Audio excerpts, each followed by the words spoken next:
Hello, everyone, and welcome to this month's review of the September 2022 real estate market for Morgan Hill, California. Welcome to it. Let's jump right in and start taking a look at these numbers. First off, let's start with active listings. So this is the total number of homes that were available for sale in the month of September in 2022. And what we want to do is look at this from two perspectives. One, how did we perform versus the same month last year in 2021? And then what trends are we seeing as we look over our shoulder to see what's happening with our local real estate market? So as you can see, the September 2021 numbers are actually on this graph twice. I put it as a red bar over to the right just so you can see it directly next to September of 2022 so you can visually see how those 2 months stack up with each other. And then, of course, it's also in the historical data going back to September of 2021. So as we can see, we were at 56 homes on the market in Morgan Hill in September of 2021. Now, that's up 35.7% at 76 homes on the market in September of 2022. So how does that stack up historically over what we've been seeing this year? Well, it's a little bit more than we saw in August. A little bit less than we saw in July, and a lot less than we saw in June. And June is typically that month when we get to see the largest number of homes going on the market or when we start to see inventory really going up. So that's all normal. What's interesting to note here is that we did get a little bit of a boost in September.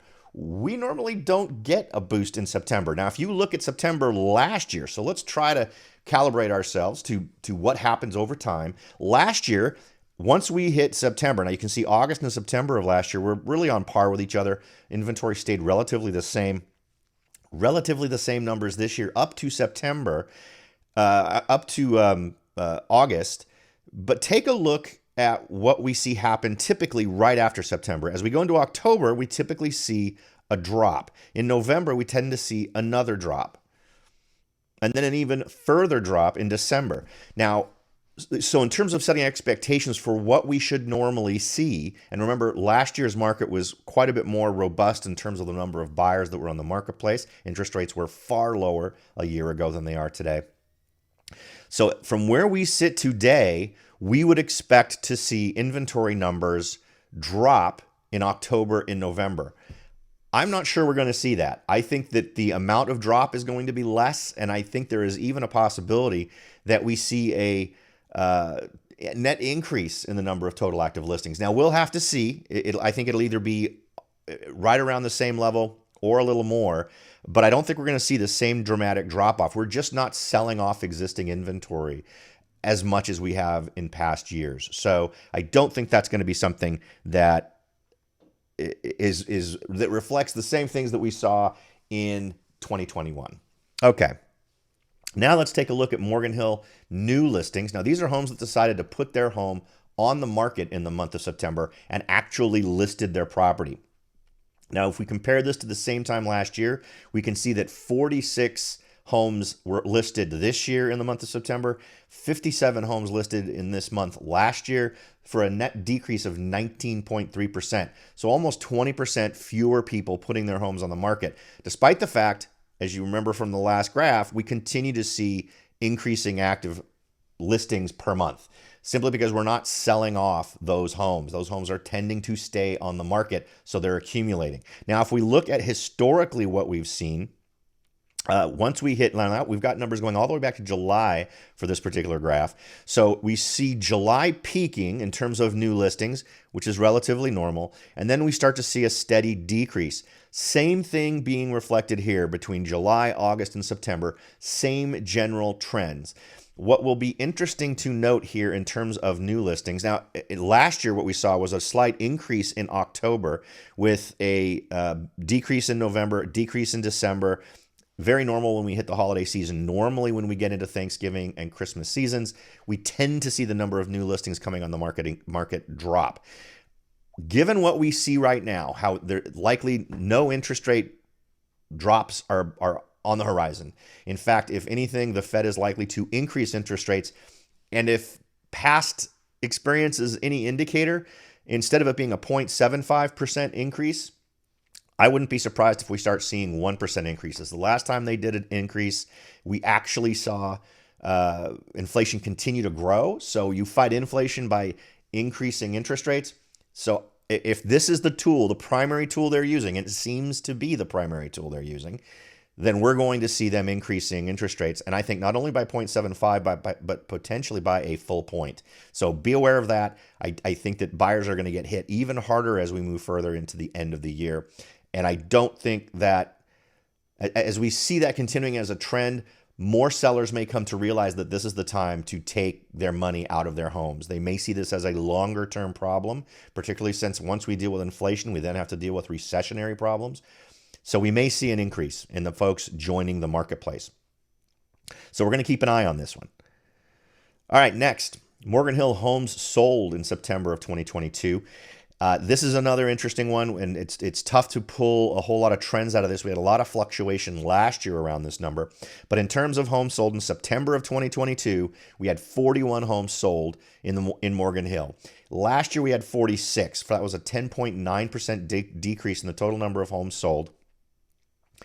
Last year at this time, we saw dramatic increases. We saw a dramatic increase in July. It wasn't an increase. We saw much higher numbers in July of 2021 for 83, with a dramatic drop in August of 62 and another big drop in September to 46. We didn't see that same trend here.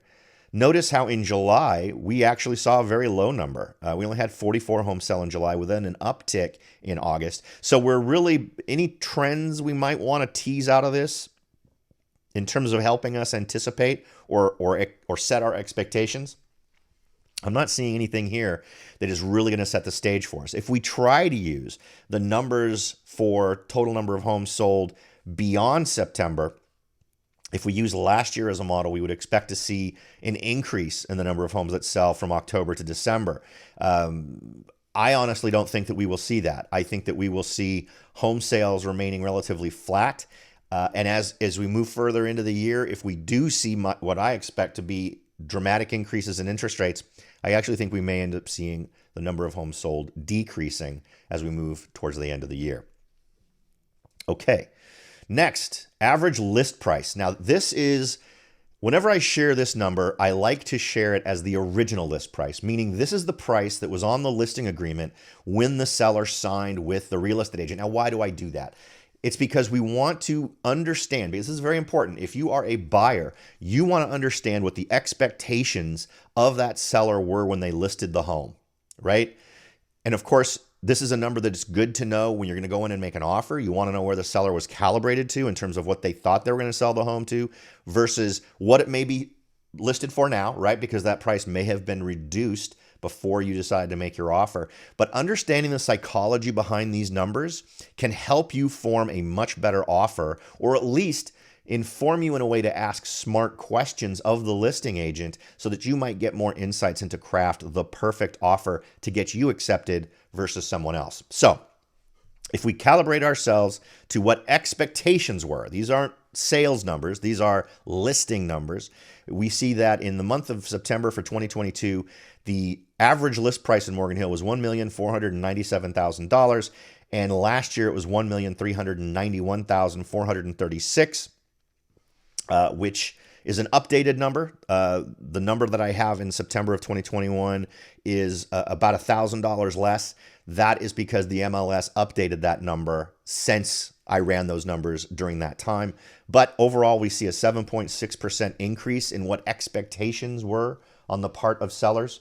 So sellers are still calibrated to this idea as they listed in the month, because there's another interesting number coming up that we need to cover. They were calibrated to higher prices in September of this year than last year. Now, as we move on to sales prices, so this is what the homes actually sold for, we can see that from the same time last year, homes in Morgan Hill in September of 2022 were up 12.4%. Last year, they were $1,313,000 was the average sales price, but this year it was $1,476,000. So still an increase in the overall number, in the overall amount for average sales. However, still falling short of expectations that we saw on the last slide. So as has been true with many other communities that I serve, we are seeing on average homes selling for below original list price in Morgan Hill, meaning we are not reaching seller expectations. on average. Okay. Now, percent of list price. Let's see where we stand today. We've had a dramatic change from the same time last year. And think of percent of list price as what the home was listed for at the time the offer was made and accepted versus what that offer price is versus what that sales price is. So if it was 100%, that meant that the seller got 100% of their list price. But in this case, I'm not using original list price, right? So this is far more relevant to understand in terms of what was the list price of the home at the time the offer was made. And that's what this reflects, okay? So on that previous slide we talked about, that was the original list price. In this slide, we're using the actual list price at the time the home sold. So the price may have been increased, it may have been decreased, there may have been a price change in between those two occurrences, but in this case, it's all about the reality at the time the offer was made, because that's what's most relevant, right, for you as a buyer.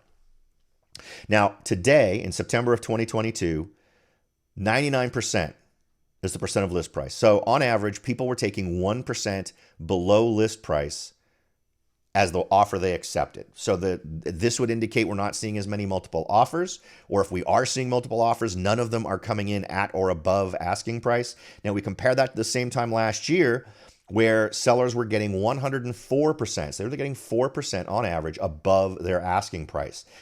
That's a 5% drop in just 1 year.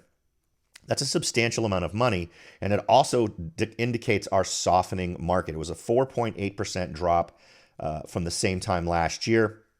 In terms of just an overall percentage of what you would have paid, it's 5%.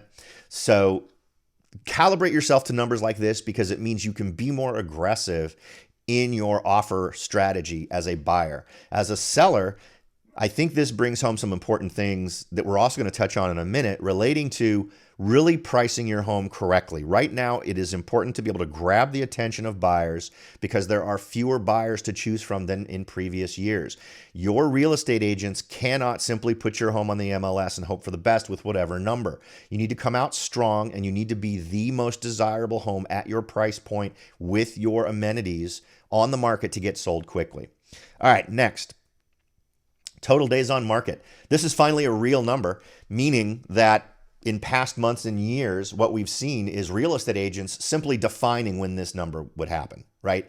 You list the home, you say, I'm not going to look at any offers until such and such a date at such and such a time. Well, those days are over, and now it is an absolute market number. And I think the trend you see here really bears this out. So let's just go ahead and refer to the change from last year to this year.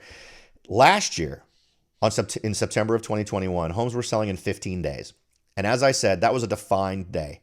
That was in the listing. It said, we will not look at offers until such and such a date at such and such a time. And it was typically on average 15 days after the home was listed.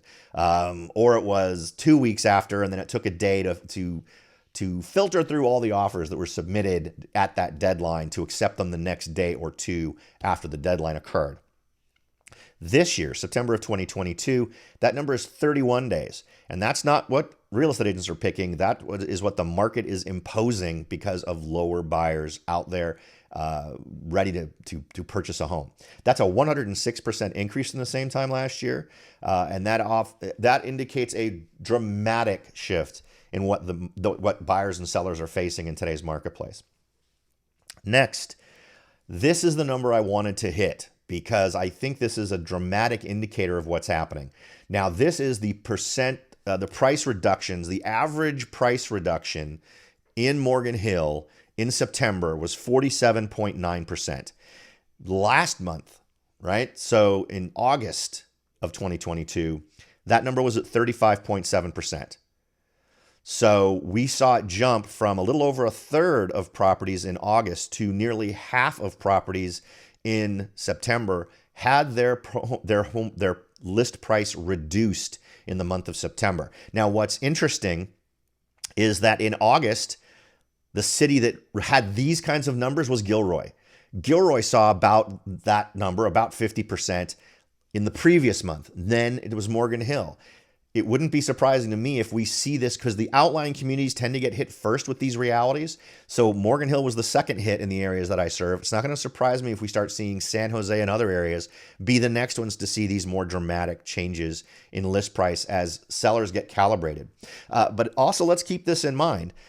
Expectations were artificially high last month or in September for Morgan Hill, and many of those homes saw their, and some of these were relatively new listings, and checking these numbers, there was a good chunk of these that were new listings that were listed early in the month that got a price reduction later in the month.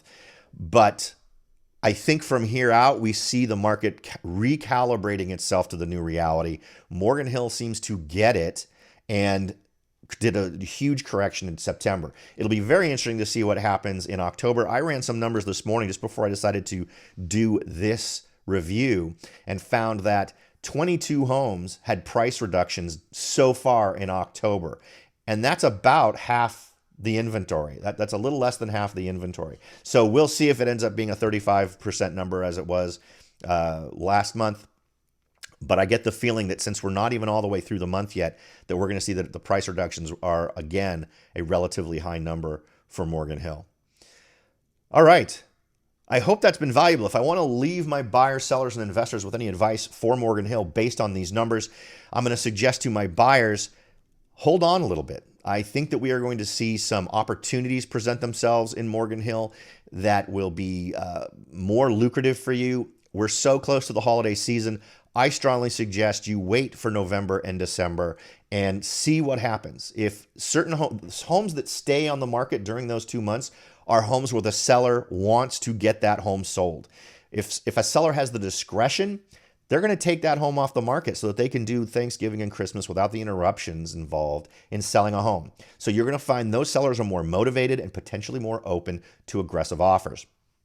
Investors, the same philosophy applies. And for both buyers and investors, if you're not already running searches on properties that would fit your needs, I suggest you start doing it now. I think that being ready, even potentially months and months before you plan on taking action, by acclimating yourself to the market you're interested in, I think you're in a much better position to make good decisions relating to the properties that you are interested in purchasing. For my sellers out there, it's the same advice I've given now for, I think, 4 months in a row. You should be considering what your long-term plans are and your short-term plans. If you were considering selling your home in a year or 2 years, maybe even 3 years to fulfill some sort of a retirement goal or for some other reason, I would suggest that you may want to accelerate those goals now and make that sale today and pull the profits out. And depending on what your particular scenario is, it may even make sense for you to then rent a home for some period of time and then purchase as we approach a market scenario where home prices are coming down. Now, this is not universal advice. Your situation will vary. You could be in neighborhoods in Morgan Hill where values are likely to hold themselves steady for a longer period of time, while other neighborhoods in Morgan Hill may be getting hit more by these reductions in prices. And the same goes for other areas in Santa Clara County. So feel free to check in with me if you'd like to get more details about your specific situation. You can find me at soldbyrobert.com. And I hope absolutely that I've given you more knowledge than you've invested in time to help you make the very best decisions in real estate. Thanks again for listening, everybody, and I'll talk to you all next time.